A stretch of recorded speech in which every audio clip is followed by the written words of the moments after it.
Hi, it's Danny, and it's another deconstruction video in Logic Pro 10. And this track is the current release on Just Underground Recordings. It's part of a 4-track EP, and it's a track called Juke Jam.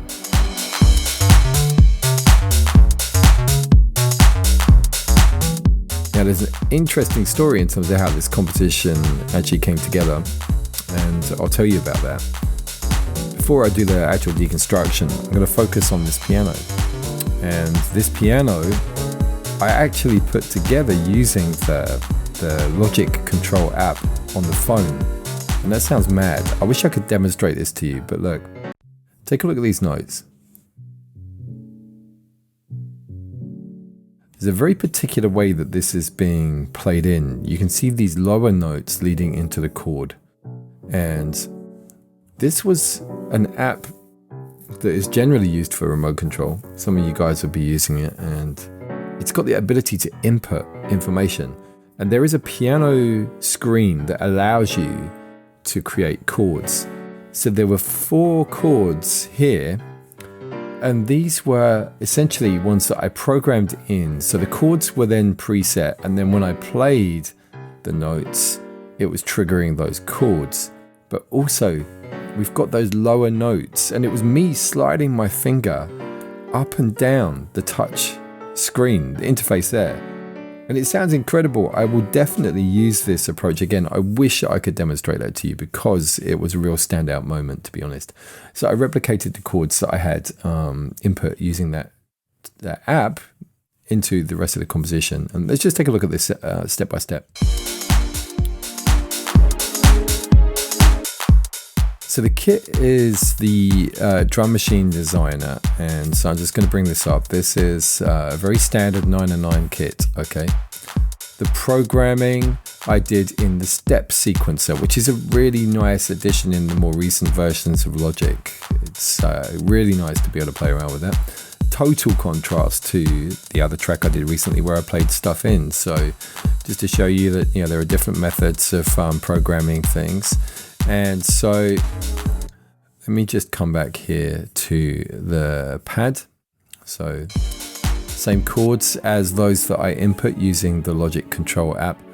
This is the ES2. It's really mad to come back to the ES2 actually. But it's a lovely, warm kind of analog style pad. And so long time since I used that. Really liking the sound of that. And I can't remember whether that was a preset or what I did there. I think it was.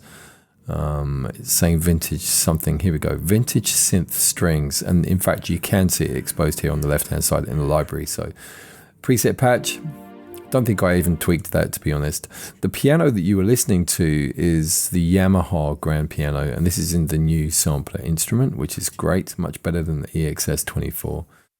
The bass was a patch that I created myself. All right, so let's go and take a look at how we did that. So this bass line.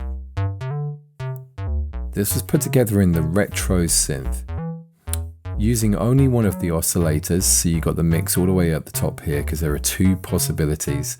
So 100% of oscillator 1 set to a pulse wave. So, you know, a lot of people know this as a square bass. Going through the filter here, and the key to this sound is the filter envelope. Let me show you what it sounds like without the filter. So it really sounds lovely and warm, and this envelope here is creating that kind of plucky texture, which is really nice. I don't know if I changed anything else here. Okay, polyphony I switched to legato, and so that's allowing for that nice kind of bend occurring if the notes are overlapping. And so that worked really nicely to provide the bass line. The other elements you see here, there is some sidechain compression coming in, so whenever the kick's hitting, the bass is being reduced in volume, so it's just to help it sit. It's very much a key to the track, this bass line. Rolls all the way through pretty much. And there's a lot of movement there, you can see that, right? So look, up and down all over the place. Reverse cymbals being used to punctuate certain transitions and sections.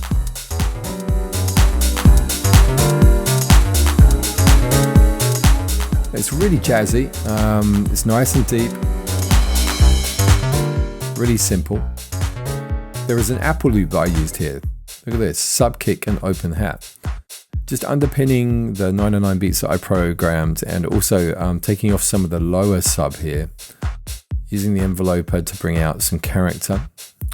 Take away, in fact, the kick, because I felt with the 909 it was pushing too much into where the 909 kick is, so I've just used the enveloper just to take away some of the bite at the front of the sub kick on that layer.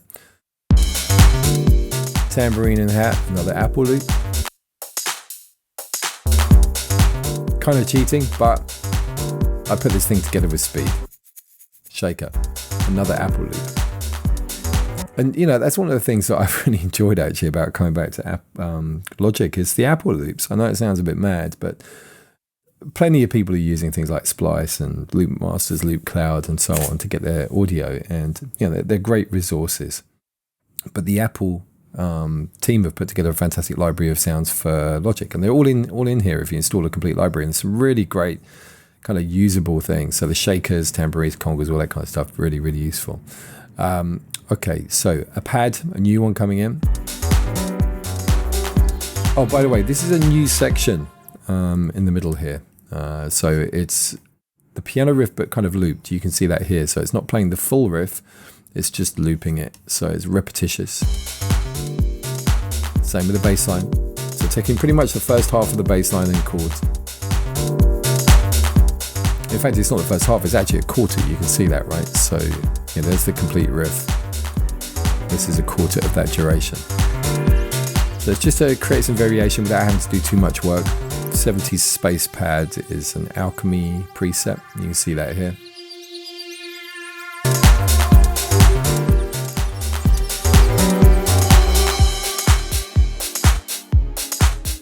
Okay, just a real little simple breakdown here, keeping that subby kick and hat going.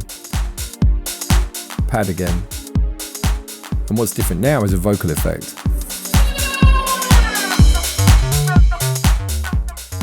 So no piano, just bass line and this vocal effect with the beats, so it's a bit more clubby. Editing out some of the beats here just to add a little touch of interest.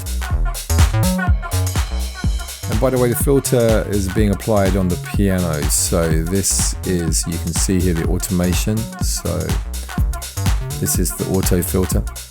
You can see that being modulated now by that automation lane. So it's just Logic's analog style filter doing that. And there's a fair amount of automation going on here. You saw some volume automation there for the pad.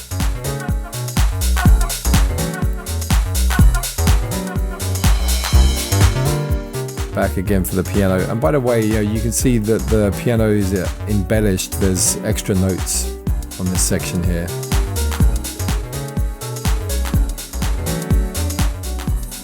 Vocal again, just really to end the track, you know, because once again, it's for DJs, so we have a repetitious section going on here. Whilst we're in this section, let's take a look at the master settings, the BX for the analog summing, Drama for some subtle multi-band compression, very, very slight. You can see here, tiny reduction, but I like the sound of that thing. The soft tube tape, and this time I'm using type C, and very slight speed instability, slight bit of high end on there. SciQ, this is a Sound Toys plugin, being used for a little bit of bottom end boost, very slight. I really like the sound of that. That can really bring out bass sometimes. For high end, a bit of fresh air from the Slate Digital team. And then my mastering limiter, which is the FGX from Slate Digital. And my RMS, my average was 10, -10. My peak was -0.2. Okay. So that's it.